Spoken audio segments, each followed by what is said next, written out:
I'm Vin. I'm Sori. That's Ghosty. Ghosty. And Colby and Chip, and here's Booby. I'm really pumped about this right here.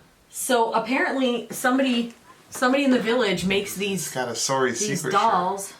Back it up there so they can see it. It's got a Sori secret shirt and everything. That is so crazy.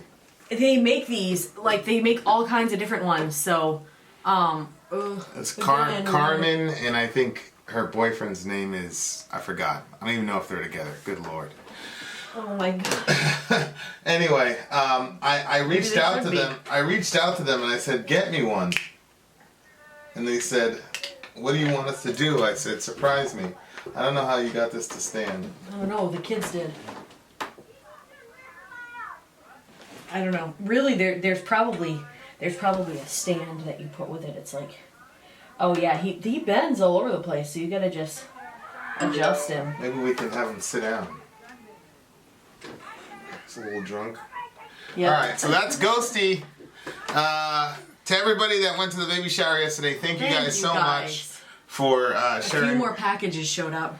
Yeah. So thank you guys so much for sharing the moment with us. Yeah. That was awesome. Definitely one of those unforgettable moments in the channel. This is Rammstein Radio. For timely topical political commentary, you can hit us up at Middle America with Vin and Sori. If you want to see behind the scenes of our family, check out My Sori Life. Also, the few packages that arrived yesterday and today, we'll probably open that on the next main stage video. Right. By the way, for all the you politically inclined folks, there's a rap going around on Twitter from a Marine who's responding to AOC's comments about the VA. And we actually got in contact with the big homie, so we're going to be reviewing that song. It's only one verse. We're going to be reviewing that song as well as hearing his perspective on it in an interview. So if you're a Middle America fan, check it out. All right, this is Rammstein, new song. It's called Radio. Let's do it. Go.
I wish they wouldn't block those videos, because video is almost as pertinent as a song. It got blocked the last time?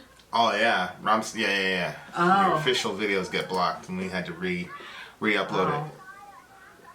But we'll put the link in the description. Follow along. Here are the lyrics in English. First of all, what did you think of the song overall? Well, I liked it. I liked the sound of it. I actually liked the radio sounds at the beginning and the end. Of the keyboard? Or just the actual just like radio? the actual radio Okay. sounds that they put in there. And then I'm assuming that this is talking about when they're under heavy persecution and they can't have any radios. Like, I know that they did that in Germany, where they took everybody's radios away from them and nobody could listen. And some people hid them. Like, one family hid them under like, you can lift up a stair sometimes and there's like a little spot, and they hid them there and stuff. And they would listen, obviously, at like times and very, very, very low, which it sounded like that's what this kid was doing, or person.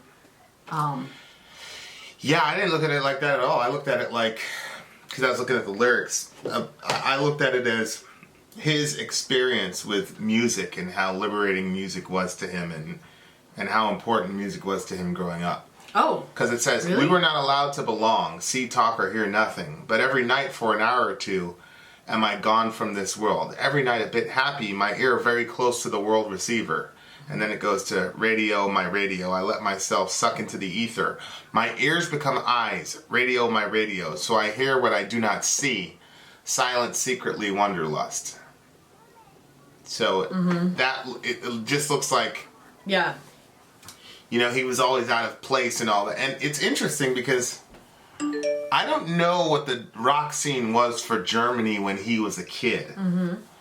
But there was definitely European metal. We know that because, you know, those, you know, a lot of the earlier foundational bands were from Europe. They were not American. It just seems to me that maybe, you know, he heard music from all over the world from his radio. Mm-hmm. You know, and, you know, I think it's hard in the internet age to really appreciate how isolated people were from other cultures prior to the internet.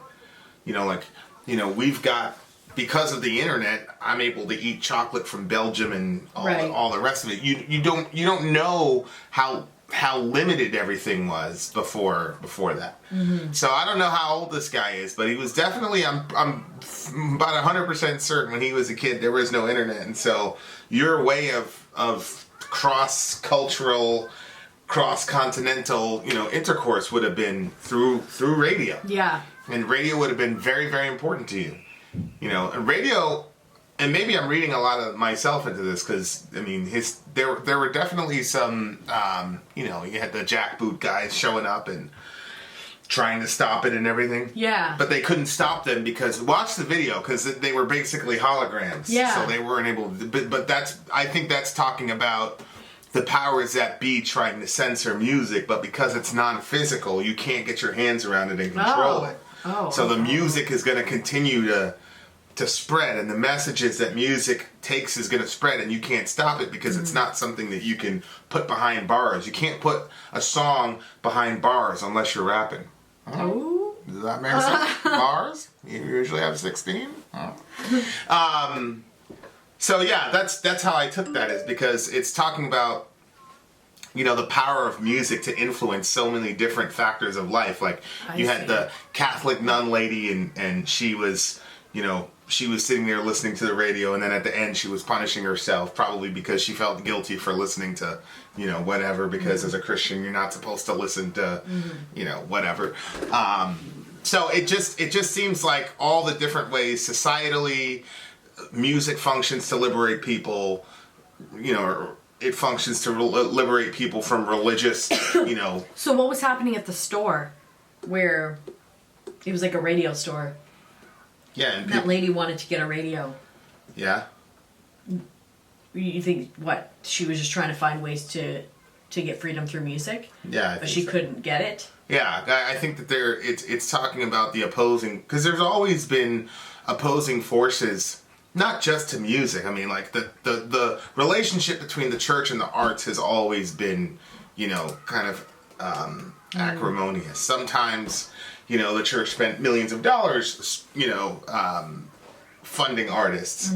Like Michelangelo, for example, he was funded by the church. Right. The problem is that, Michelangelo was doing things that the church approved of. But the minute the artist does something that the church does not approve of, then there's usually hell to pay. And then, when NWA came out, Tipper Gore and all the rest of those folks were trying to ban their music and censor them. Same thing with Marilyn Manson. So I just think it's talking about people's desire for the freedom that music gives them, and then the powers that be. There's always elements of the society that are trying to stop the music from being done. So that's kind of how I look at it. Okay. He says, "My ears become eyes." That's a good one. I hear what I do not see.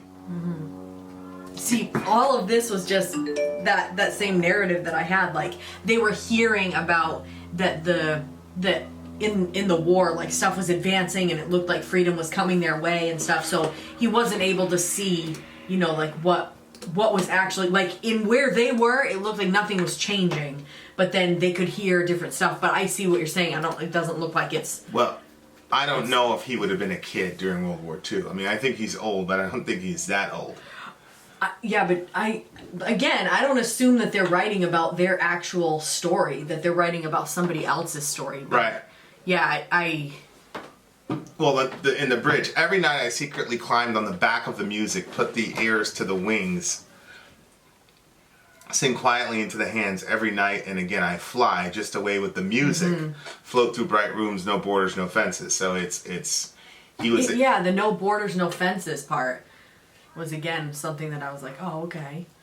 Yeah, but you're just thinking anything that would just hold him. He's talking about music, and he's basically like it was a magical experience. He climbed on the back of the music, like you would climb on the back of some winged, you know what I'm saying, some winged animal that's Yeah. So it's funny. This is completely unrelated, but I was thinking about Muhammad's night journey because Jibril showed up, and there was basically this winged creature, and Muhammad got on it, and phew, off they went. But that's in Sahih Hadith. Anyway, it has nothing to do with anything. It just popped into my head. So did he come back? Huh? And then he came. Well, yeah. He came, that's when he went to the seven heavens and all that, and had a conversation with Moses, Jesus, all those guys. I don't really think he talked to Jesus that much, but he talked to. Remember, that's when the whole, you have to do 50 prayers a day. Oh. Go back, and then he got it down to 5. So there's a bonus, some Islamic history for y'all. So yeah, it just seems like he's talking about how music was his escape, and it broadened his horizons, and that there were no limitations that you have, which it definitely had that effect on me when I was in New York, because when I discovered Korn, and then I discovered this world of metal, which comes with different ideas and different cultural markings and different values systems. And then when at the time I was in the Bronx, New York, and there was one specific, thing that you were supposed to fit into, and one specific way you were supposed to be, and all this, and being able to, I would run in my radio was basically like a refuge, and then you'd be able to go off into that other world, you know. And now, luckily for me, I had 14th Street in the Village, Greenwich Village, where you could just jump on, and then you could literally, within, a half an hour, go from the ghetto in the Bronx to, freak show. Everybody's got different color hair, punks, rockers, metalheads, so, like, I was literally able to do that. I was able to, like, find people that I identified with to some degree, and literally able to escape to Manhattan, when I didn't want to deal with the Bronx anymore. But if you don't have that, then the radio really becomes your only hope at that point. Yeah. So. Yeah. Did you didn't? It doesn't seem that you related to the radio that way growing up. Well, we didn't have it. I didn't have it until I was, older, and even like. I can't remember at what age you didn't have the radio? No, we couldn't have the radio in our room or anything. Like there was one radio in the house.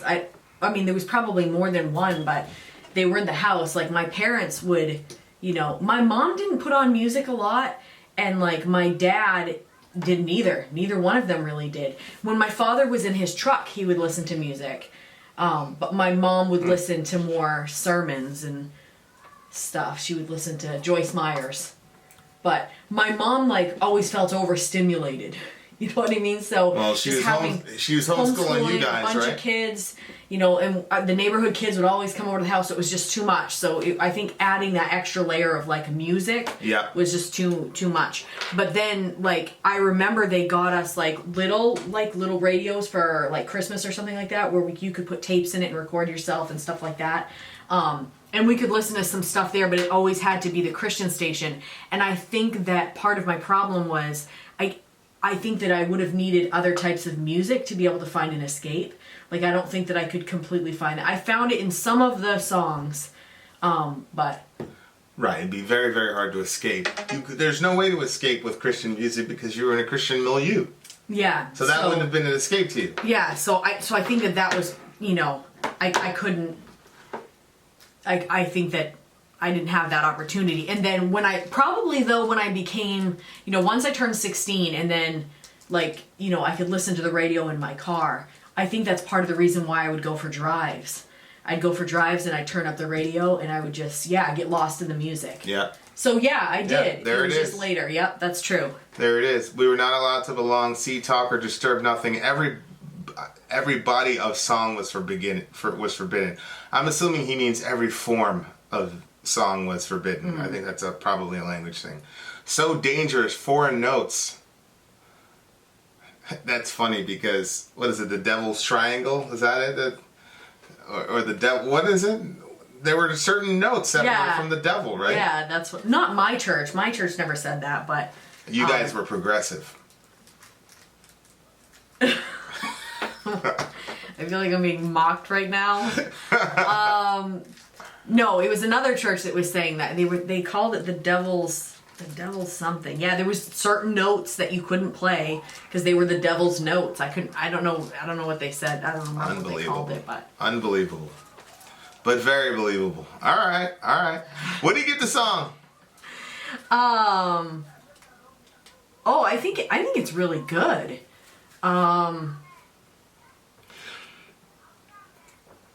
I definitely think it works well with the video now that you've explained it. So when that woman was coming over the top of, like, some pile of, it looked like, what, rubbish? Or, to me, I thought it was stuff that had gotten exploded. Yeah, there are a lot of things going on in the video. There's one where the woman cut off this dude's ear. That was pretty interesting.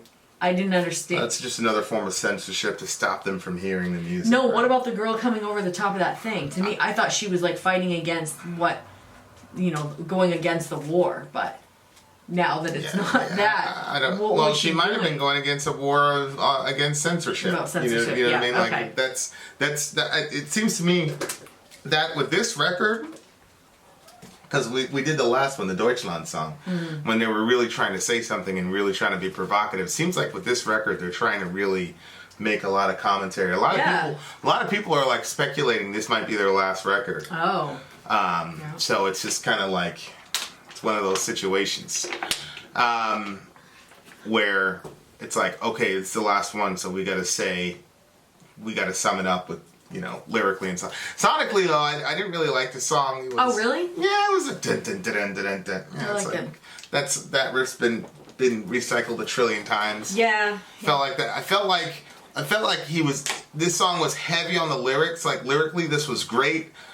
Visually, it was amazing, and I don't think you can really separate visual from Rammstein's entire presentation because they've always been super provocative with their visuals. Like, is Rammstein? I don't know if we're going to any Rammstein shows this summer, but I don't believe so. Yeah, they're always very, very intent and purposeful about having a good visual. So that goes part into my rating here because I think that. That was a vision. What do you give it? It's up there for me, probably 9.6. That's a 7.5 for me. Whoa, very low. Yeah, I didn't really like the song that much. I loved the lyrics, and I loved what the lyrics were trying to do because it made me feel, you know, a little bit nostalgic about high school because this was my life. This was what it was about, you know.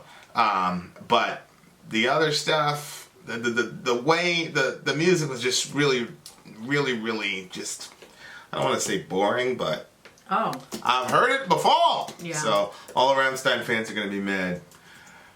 Have you ever played anything more complex than that? I don't know. All right, but no, it seems like, I hope this isn't their last record, because that would really suck, because I really enjoy their music. But at the same time, I'm still listening to stuff from their first record, from what we reviewed. Yep, there's lots. So, all right, so 7.5 for me. 9.6 for me. Vin out. Sori out. Gone.